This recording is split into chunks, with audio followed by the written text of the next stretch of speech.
know after a while. I love South Carolina, but South Carolina is the only place in the nation you can get frostbite before daylight and have a sunstroke by lunchtime. So we're excited. This is a joint venture between the Union County Historical Society and the Arts Council, and we'd like to thank Ms. Tina for allowing us to be here and doing this today. But we're proud, Mr. Holcomb, we're glad to have you with us today. And Mr. Brent Holcomb is a professional genealogist, been doing it since 1973.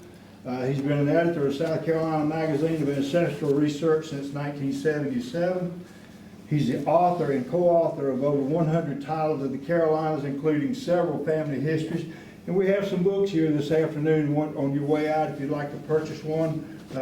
Mr. Holcomb will be glad to sell you one. So. You bet. But he owes a bachelor's degree of music from Furman University and has a master's degree of musicology from UNC Chapel Hill. He began speaking about genealogy topics in December of 1975 when he addressed a quarterly meeting of the Georgia Geological Society in Atlanta. Since that time, he has spoken over the South from Maryland to Texas and Colorado, on the West Coast, and several national conferences. At this time, I'd like to give Mr. Brent Holcomb a Union County welcome. So. Thank you. Thank you, sir. Thank you. Well, I have to say y'all gave me a warm welcome today. I'm telling you. It's hot outside. I guess you noticed that. This talk is going to be pretty informal. He told you my name. I don't have the E on the end of my name like the funeral home people do. We couldn't buy a vowel. So my father was a native of Union, and all of his ancestors have been in this county for over 200 years. While I am interested in all of my ancestors, some of the families that had more intrigue than others. For several reasons, I became interested in the Beatonbaugh family.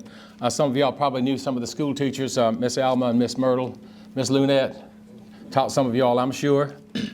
And I always loved them very much, and we were stayed close to them. I had known of the Beatonbaugh family in Newberry County. When I first started beginning my search, I stopped by the service station on I-26 run by Mr. Bailey Beatonbaugh. And I went up and introduced myself. I said, now, I think we're related. Said, my grandmother spells it B-E-T and you're a B-E-D. Said, that don't make no difference. Said, Beatonbaughs couldn't spell much no how. And I had known about 6 generations of them, the oldest being my third great-grandfather, David Beatonbaugh. I discovered John Uriah Beatonbaugh, who proved to be his father, and he was originally Johann Ulrich Biedenbach. And he moved to Union County from Newberry County about 1817 and lived somewhere on Deepwater Road. Y'all know where Deepwater Road is. I'm fortunate that Mike Becknell found a coroner's inquest over his death, so I found out his exact date of death in 1835. And I had been told that David Beatonbaugh's wife was a Trammell, and I searched for answers to that for a long, long time. And finally, after about 40 years or so, Mike Becknell found a common pleas suit involving the Steen family, which names Freelove Trammell, daughter of Isaac Trammell. Now, how many people are going to be named Freelove? That's for sure. The first Trammell in South Carolina was a Daniel Trammell, who came here from Virginia by 1760 and left a will recorded in Charleston. My ancestor Benjamin Holcomb donated 2 acres of his land to the Fair Forest meeting sometime before 1772. And that's where the old cemetery is. So I know exactly where he lived. He was granted his land in 1770. I also descend from the Boatman family, and that name has died out in Union, except y'all probably know where the Boatman Springs is.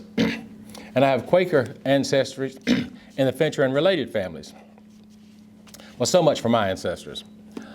Early on, I became very interested in newspaper notices, especially because the South Carolina Magazine of Ancestral Research, which I now publish, in the first volume, there were notices from the Unionville Journal from the 1850s. There was a notice where Reverend Thomas Young and other of my ancestors had performed a marriage. I said, I see one of my ancestor names in print. What happened? And I found out where those newspapers were. A gentleman by the name of Larry Wells started that magazine, and I met him in the archives, and he told me about that. As you know, many early settlers in Union County were Presbyterians. Now, we do not have many newspapers until after 1800, and some of these newspapers were denominational newspapers. I was interested in the Southern Presbyterian, which began in 1847 and continued to 1908, and I published 4 volumes of notices from this paper. However, there were earlier Presbyterian newspapers. One of them was the Watchman and Observer from 1845 to 1855, published in Richmond. But there are notices from all over the South there. There's an obituary notice for Major Thomas Young and Christopher Young, 1849, and others of them. I was very surprised to see those, but very pleased about it, so I published those notices because of that. You never can tell where you're going to find something in a newspaper that's 200 miles away. So, before I ramble on more, I'm going to let you ask some questions, if you will. Don't be bashful. Let me grab that book a minute.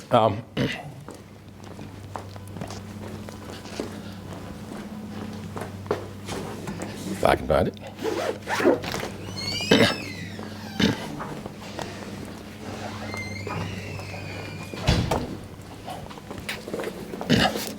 I've got a question. Is there actually a passenger list for the Mayflower? I'm not sure if there's a passenger list, but they do have lists of the original arrivals. I don't know if it amounts to a passenger list or not.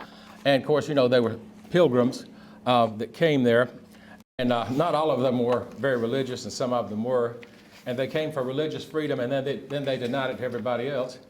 But that's the way it worked.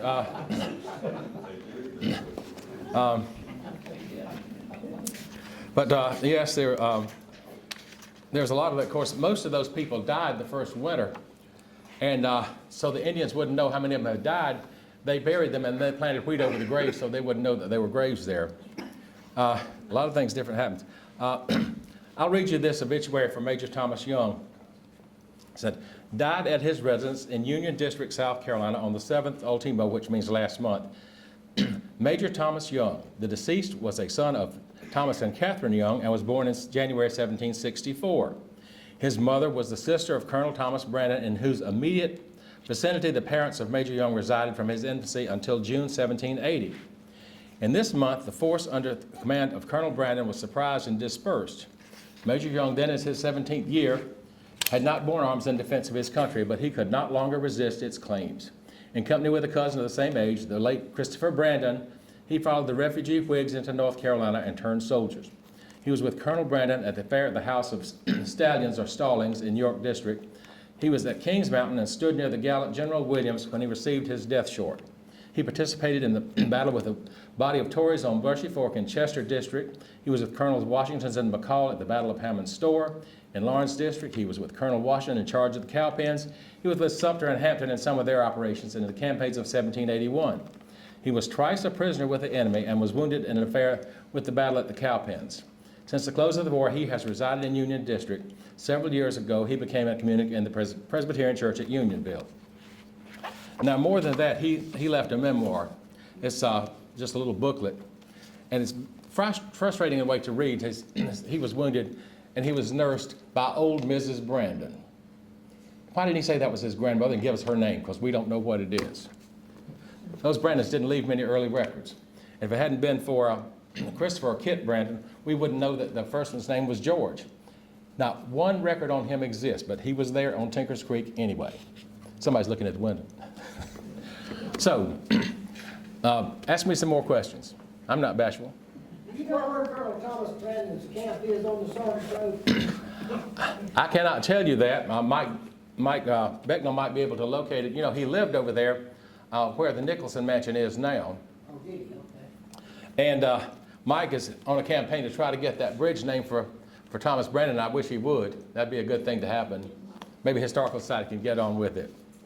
I was wondering, about where do you think, Brent, that Major Thomas Young lived? Do you think it's off Deepwater Road or across the forest out near the Young Cemetery? I don't think he lived right out there. I don't know exactly where he did live.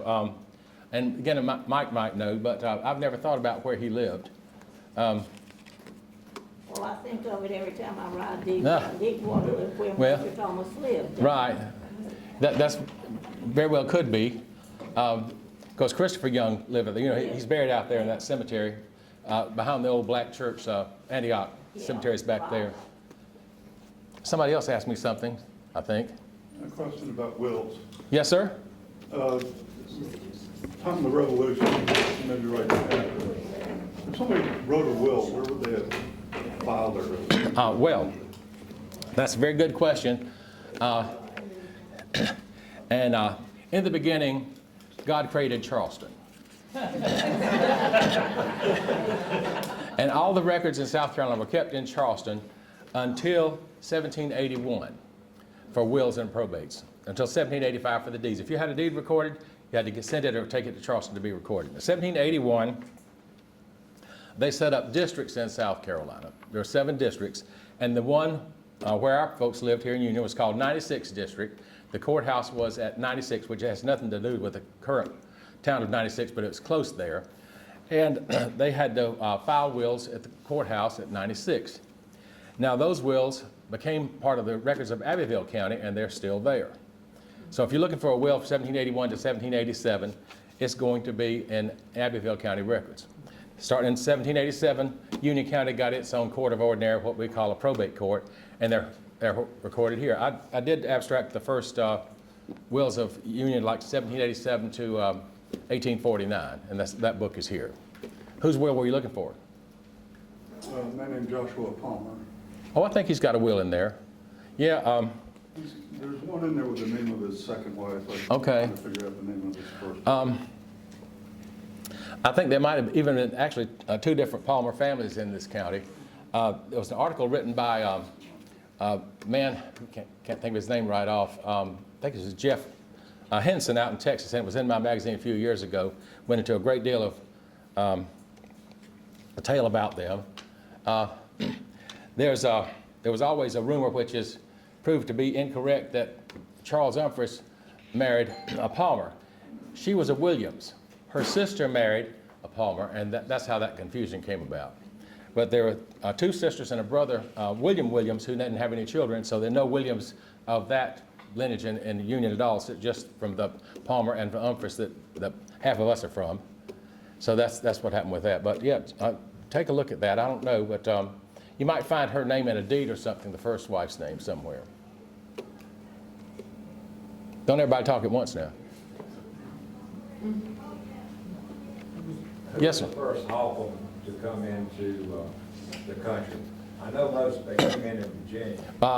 His name was William.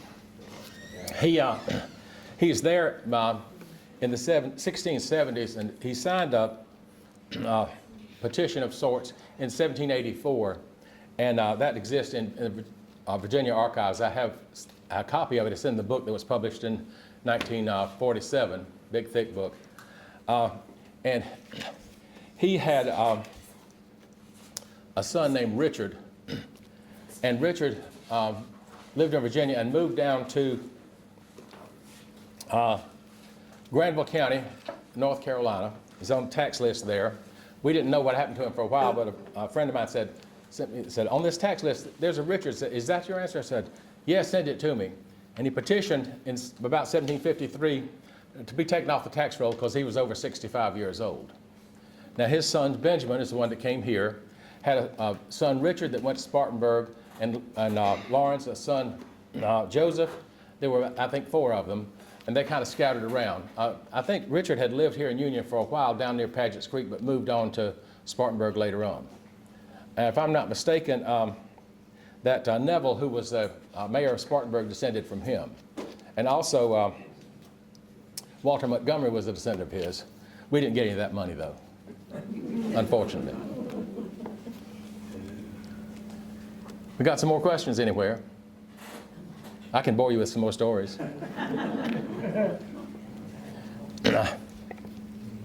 I get frustrated with trying to find my Lawson ancestors. I can find the men, and they had a first wife. We never know the first wife's name. They always had a will with the second wife, just like you're talking about the Palmer there. And we can't find the name of the first wife. Somebody's tried to say it's this and that didn't work, that and the other. Can't find it. Somebody's going to find it for me one day, I hope before I die. I'd like to know, but we never can tell. Who were some of the earlier settlers in Union County? Well, there were, of course, Brandons and Youngs, McJunkins. I can't think of all of them right off. They kind of in a settlement together. They probably came in the 1754, 55 range, something like that. Some of them came down from Pennsylvania and over in Lancaster. The Fosters were here early. And Henry Foster and his brothers and sisters came down from Lancaster County, Pennsylvania. And Henry Foster Sr. is buried at the Waxhaw Cemetery over in Lancaster. His son, he obtained land when it was still part of North Carolina. His son lives in Spartanburg, and he's buried at the Fair Forest Cemetery. And there were several of them, those Fosters. Had a brother, Arthur Foster, that I'm from, and a sister, Sarah Foster, that I apparently come from also. A lot of them, but fortunately, Henry Foster left a very good Bible record that starts off with his children, and he tells where they're baptized. This one's had in 17, I think it's 53, baptized at Paxton, which is Paxton Presbyterian Church in Lancaster County. And the next one's at Waxhaw. That Paxton Presbyterian Church is still standing from the 1740 building. I've seen it. It's now within the city of Harrisburg. It used to be out in the country, of course, like everything else. It's a beautiful church. If you ever run up on Harrisburg, you might want to go see it. Yes, sir. Who are the most colorful characters that you've come across? Ooh.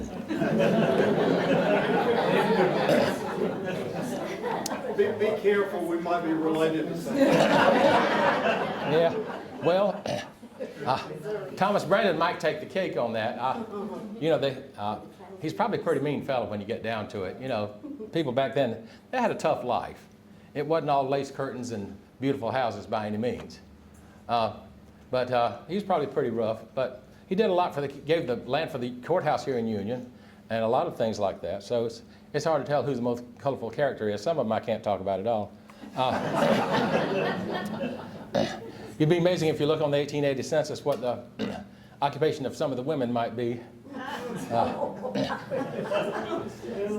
We don't talk about that very much.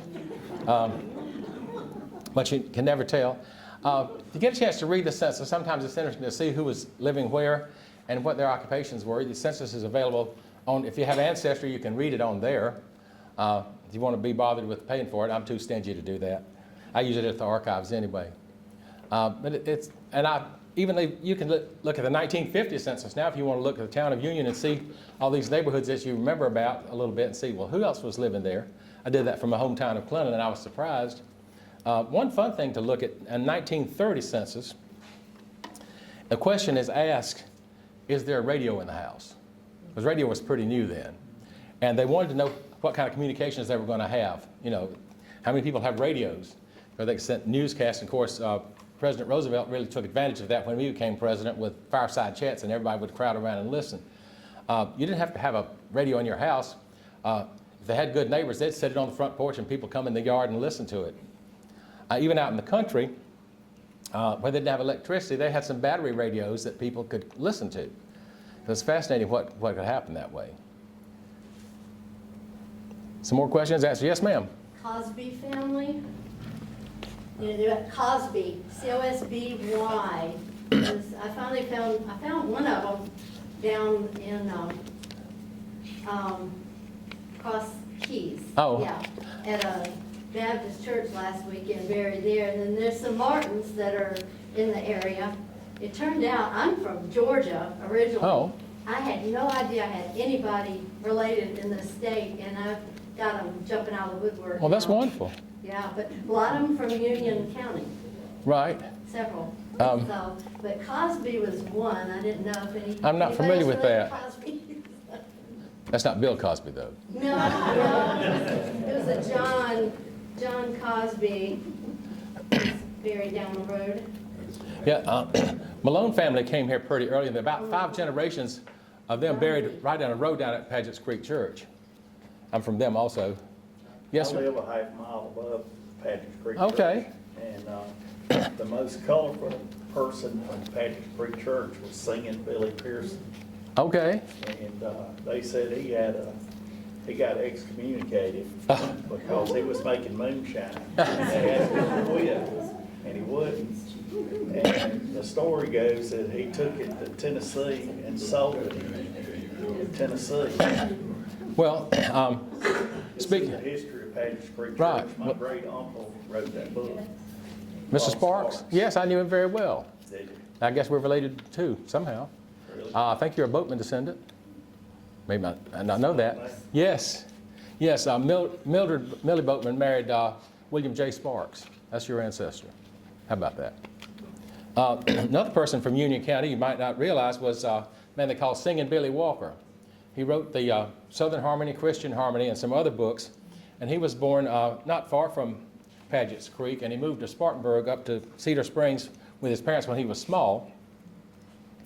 And like I said, he wrote those hymnals, and he was very well known. Southern Harmony was a very popular book. He sold 200,000 copies of it. That's a lot of books in 1850. It's a lot of books. And he did singing schools. They would go to a church and have singing school like 5 nights in a row. I think it cost $1 per student, and they would have singing lessons all through the night. And through the weekend on Friday night, they'd have a concert and everybody sing. I got that what they call shape notes. If you've ever seen a shape note book, there's still some in print. And I said he's from Union County. In fact, he's a Greer descendant, and Jackson. So that's of interest too. Somebody just wrote to me the other day about that. She's doing something with about William Walker and wanted to know about that. And they said he was a nurse during the Confederate War that nursed Stonewall Jackson. Said, can you give a source for that? I said, well, it's in the history of Spartanburg County, and I sent her a copy of the page so she would have it. But that maybe is just a story somebody told, but it's probably true. He was too old to be in the Army, and he was born in 1809. So, what else do we want to know? Yes, sir. Who are the main largest landowners in Union? Well, that's an interesting question. Acreage. Do what now? I don't know.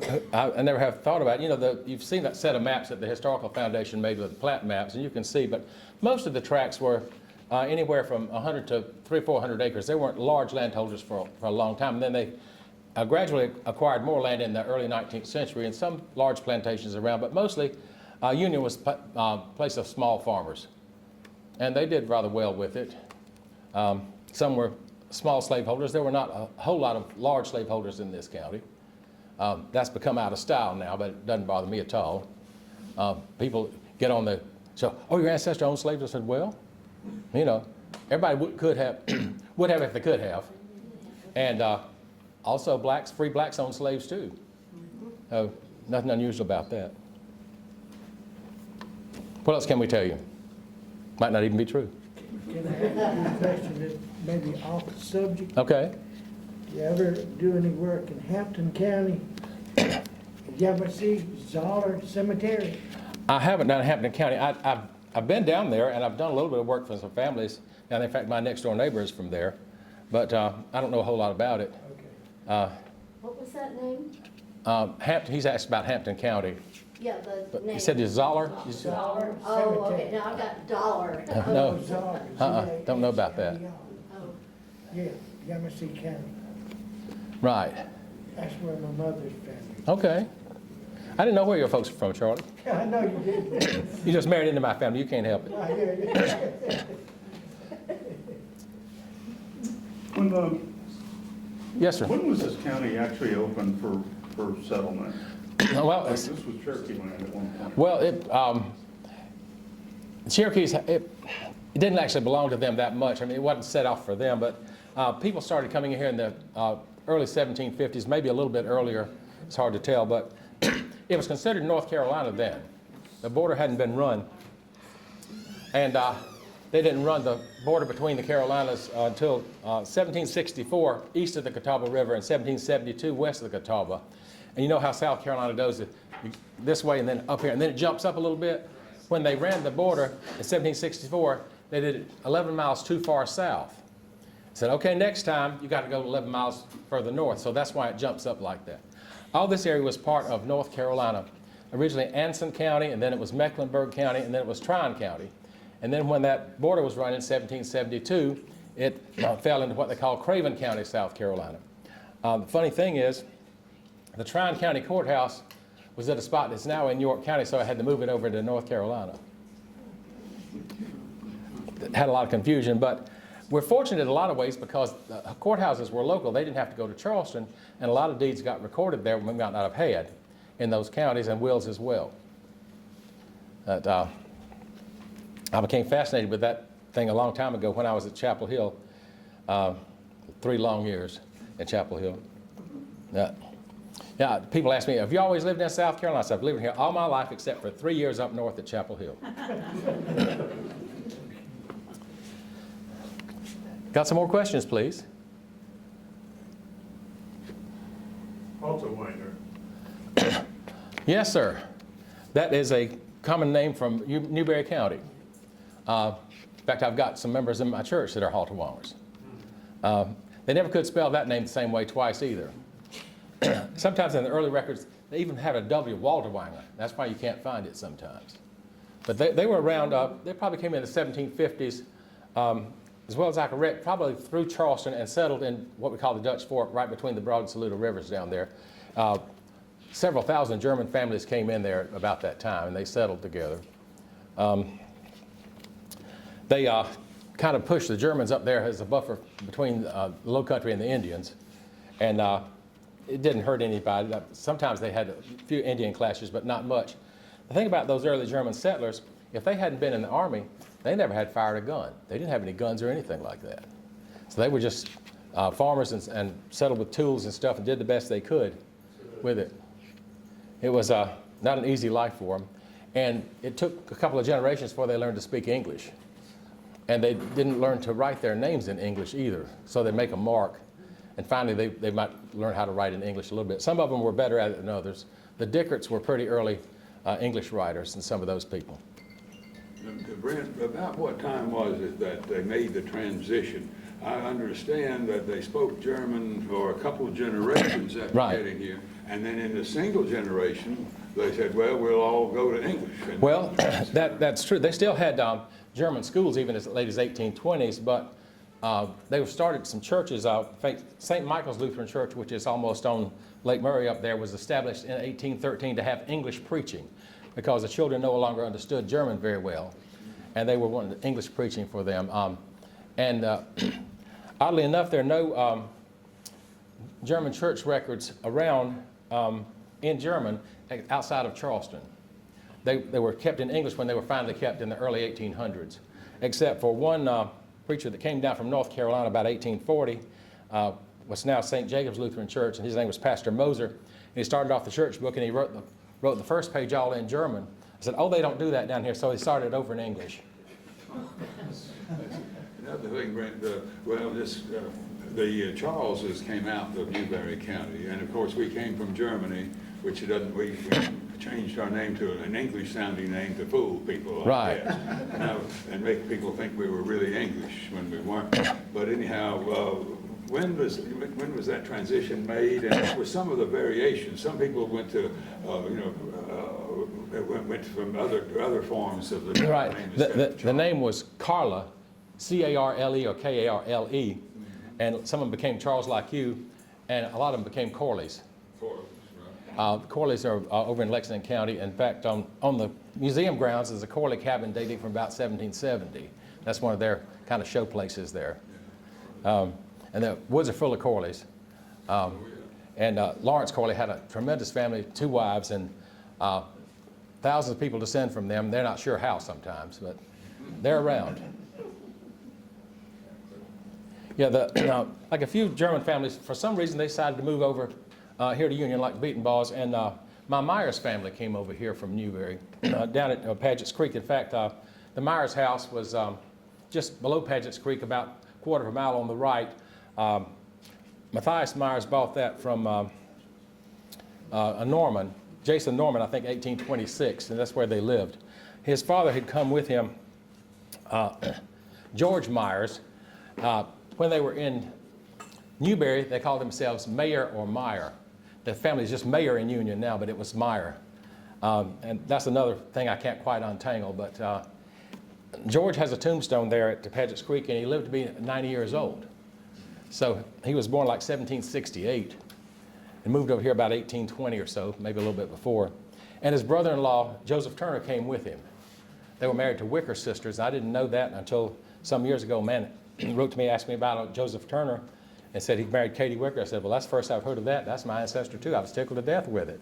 So I was able to work with him on that. That was good. But I don't know why they decided to move over here. Maybe there was more land available. I don't know what the drawing card was. But it did happen. Yes, sir.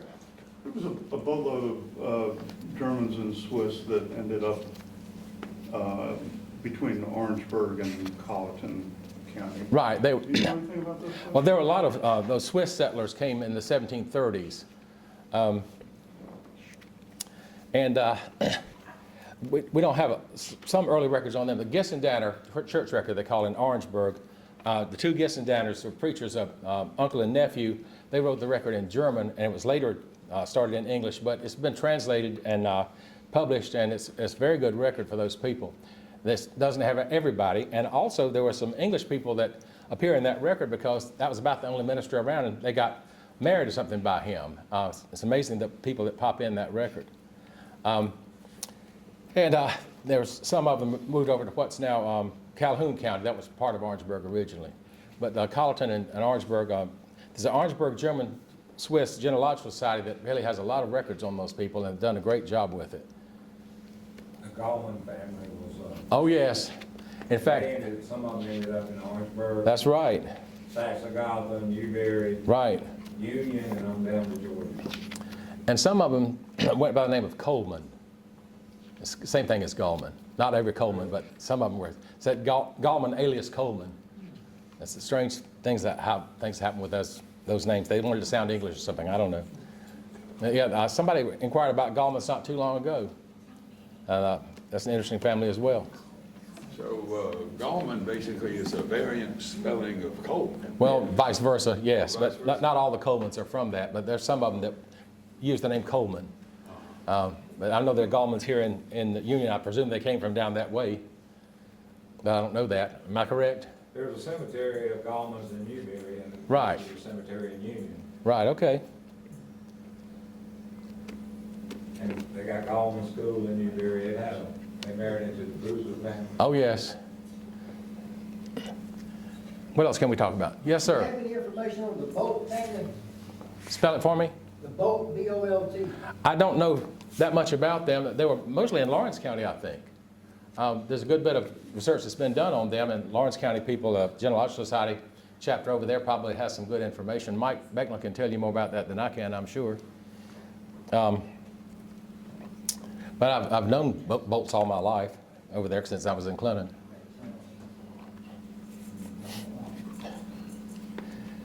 Yes, ma'am. Do you happen to have any information on any of the Baileys that were like in Pea Ridge, Kelson, where they came from? Did they come with the Palmers? I don't know about those Baileys. Of course, the Bailey family in Clinton got to be rather prominent because they started the mills and stuff, and I do know about them. If they were related to them, I don't know about it. But I've never delved into the Baileys in Union, but they could well have come with the Palmers. I don't know. You had another question, sir? You? Related to the Baileys. Okay. The Emmons? I don't know about them, I'm sorry. What else can we talk about? Brent, you mentioned the Malones buried at Page's Creek. Yes, sir. Do you know which ones are buried out there? The first one is Daniel Malone. Okay. And his son, William Malone Sr., they called him Billy. He's my ancestor.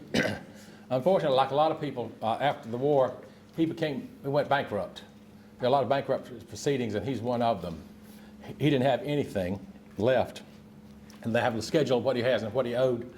I have two items that belong to him, an inkwell and a wet rock. That's all that came down. And two Spencer cousins who lived over in Clinton had those things, and I ended up with them. They were Bobos, but they were Malone descendants, and they last one was Miss Agnes Bobo. And my dad and I went to the graveside service at Paget's Creek. And I said, Dad, we just attended the funeral of a woman whose father died over 100 years ago. Her father died when she was an infant. But she and her sister Agnes lived out in a nice house out from Clinton, and it's since been moved across the highway there. But I got in touch with them. I guess I was in high school and became very fond of them, and they shared those things with me. Yes, sir. I gotta ask, what is a wet rock? What you sharpen your knife on? Oh, Whetstone, right. Whetstone. In fact, I I need. thought it was like a hammer. No, not quite. No, I need to use one. My knife's pretty dull right now. I think there's a register of people that's buried in Paget's Oh, yes. out there. Right. Case where you can go look. I know Mr. Sparks did a cemetery roster in his book. I wouldn't take anything for that. I was just in high school when he did that, and I was saved up my $7.50 to order one. And it's been reprinted, I think. And what's your name? Jack Burnett. Oh, of course. I think I corresponded with you. Yeah. You probably corresponded with my dad. Maybe so. That's He true. was junior. Okay. All right. He's dead. Okay. Yeah, I enjoyed Mr. Sparks. He knew a lot about everything. He did. He was a surveyor for one thing and knew about everybody's land. Oh, yeah. He's very good. Well, if there are no more questions, I'll conclude. And thank y'all for coming. Where would you find bankruptcy records that you just mentioned? They are in the Federal Archives in Mara, Georgia. That bankruptcy was a federal thing then. Before that, before we had bankruptcy like that, they had insolvent debtors cases, which were local records. And those are, I think they're in the archives now, but they were from Union County. I've seen those insolvent debtors. My ancestor, one of them, I've seen it. And they had to make out a schedule. This is what I've got, okay, and this is what you can keep, and the debtors have to settle up the best they can with it. But yeah, bankruptcy was very common in the 1870s and 80s, unfortunately. Do you have any information on Chandler Briggs Bobo? No, I can't say that I do.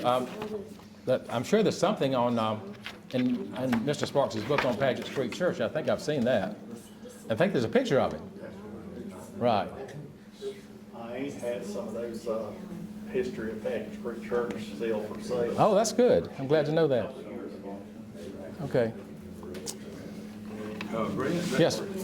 Let the historian make a couple of remarks right quick. I'm not a genealogist, and I always defer to people who are. And a lot of people ask me genealogical questions thinking a historian is automatically a genealogist. Right. Well, that's not necessarily true. But I did want to make a couple of points that Please do. I think some people may not have really come to grips with when they're looking up their ancestors. But for about the first 40 years in Union County, from the time the settlers came in the 1750s on up until 1780s, at least 30 years, maybe 40 years, they had few or no slaves. People think, oh, they came in with, scads of slaves and all. Well, actually, most of them couldn't afford slaves. They had come in from Northern Ireland. They came down along the mountains because when they came into this country from Philadelphia, the land was already taken up. And so the latecomers had to hit the mountains, and some of them went straight through and became Yankees, and some of them on the left, rather than climb all those darn mountains, and came down down the Shenandoah Valley and became Carolinians and Georgians eventually and all of that. But anyway, they couldn't afford slaves. They wouldn't necessarily have minded having them, but they didn't have any because they couldn't afford them, and they didn't really need them because there wasn't a whole lot of work for slaves to do. And so if you could go back on your time machine and drop into Union County in the 1750s or 60s, 70s, 80s, you'd have seen white people. And if you don't like white people, don't bother going back because that's the people they were. They were white people. The Indians weren't here either. They said, well, darn, there's Indians behind every tree. No, they weren't black people, and they weren't red people. The Indians weren't behind every tree. They came in here and would hunt And then they would build fires, and then they dry the meat, and then they carry the meat home, and they lived over around Clemson. The whole area around Clemson now is where they had the Indian villages. A lot of people lived over there, and those were Indians over there. And then they didn't like the fact that the white people were here because we were on their hunting grounds. It's not that there were Indian villages here and people living here 12 months out of the year or anything like that. They came over here on deer hunting expeditions. And then they dry the deer into pemmican, because dry meat's a lot easier to carry around than fresh meat, in case you hadn't really noticed that. If you're going to carry it on your shoulders, for 100 miles, you need to have it dry. And so they would dry their meat and carry it out. And then they didn't like the white people here, and then in the 1760s, they tried to run them out. They did not succeed in doing that, as we know. Okay, but then this is just to set the record straight, that they didn't bring black people in with them. They later got black people, and this was after cotton came in the about the year 1800, it's a good round off year. Around the year 1800 and the discovery of the cotton gin, which happened just in about 1796. And so cotton became profitable, and the white people had never had a good, solid crop that you can make money on. Some of a money crop. You could grow corn, and you fed it to your animals, and you ate it. That's nice. You're not going to get rich selling corn. And then they couldn't really figure out a good money crop. But finally, they said, we got cotton. And when they found that, they started buying slaves, and the whole thing started turning around after 1800, not before. Okay, so after then, you're going to run into black people after 1800, not the first half century. Not going to do that. Just a word. Yeah, thank you. On this story. You brought up an interesting point.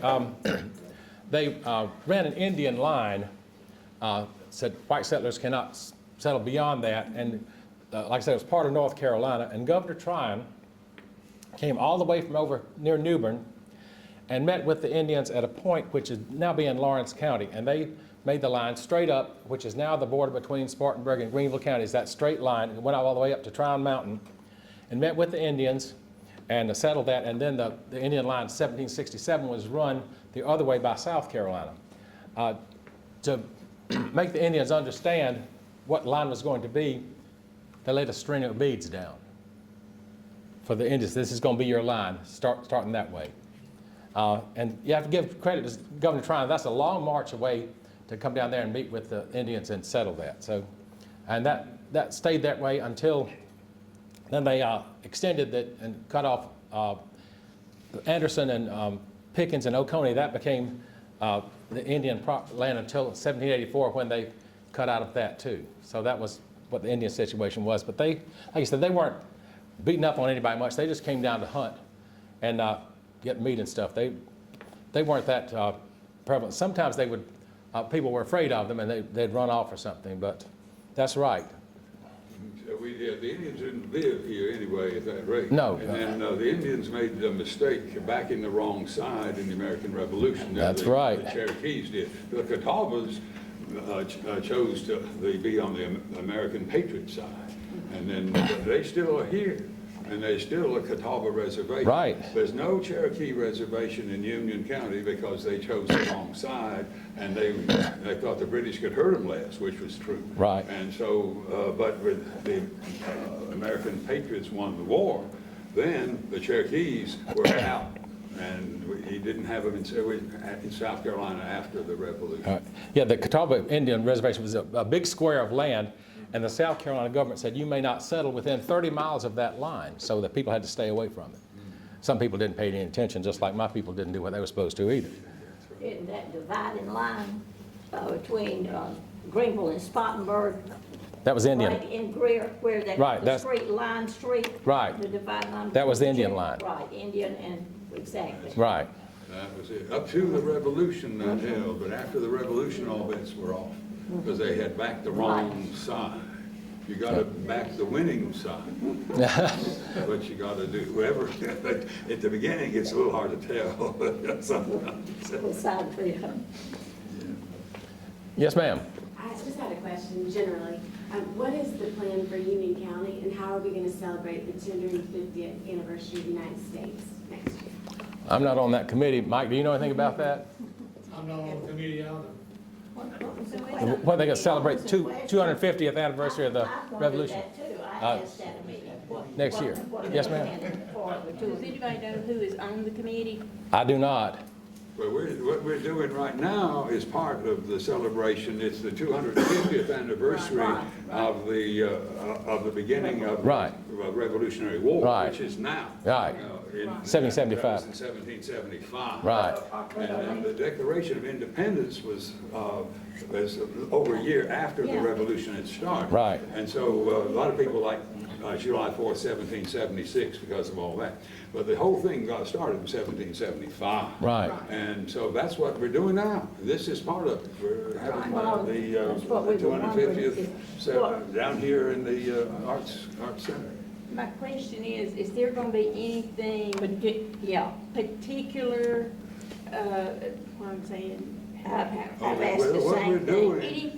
doing. I'll give you an example. Spartanburg has a 250 committee. Committee, right. And they are actively pursuing events for presentation in Spartanburg. Right. Is Union going to do something similar to that to bring the Visitors focus? in, right, like they do in Hampton. Union County Hampton. And it would be neat if there was a map What is of going to Union happen, County with the let me different tell you, battles.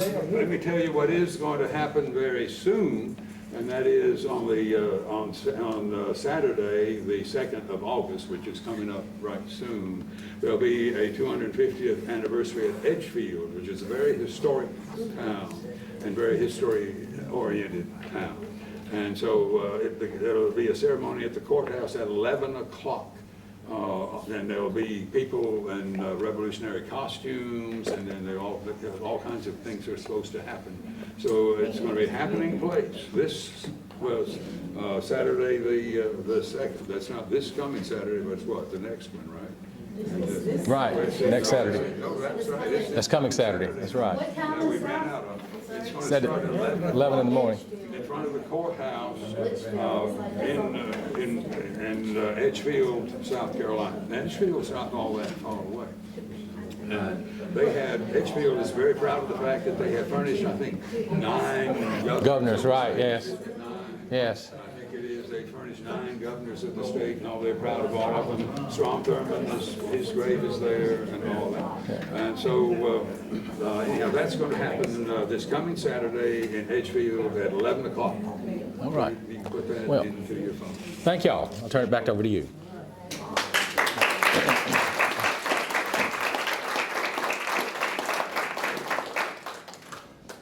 Somebody ask him some more questions. Sometimes I can't even remember why I went in the next room, and here he is remembering all this stuff that happened. Thank you, Mr. Hawkins. for Thank you. coming by. I'm sure you want to look at some of the books he's got. Speaking of hunting grounds and all this stuff, we hunted an awful lot, and we prepared a lot of food back there that came from some hunting ground somewhere. Please help yourself with the refreshments, and again, thank you for coming. I know you want to speak with Mr. Holcomb, and buy a book. He'd be glad to sign it for you, wouldn't he? Sure enough. So, thank y'all so much for coming. All right, thank you.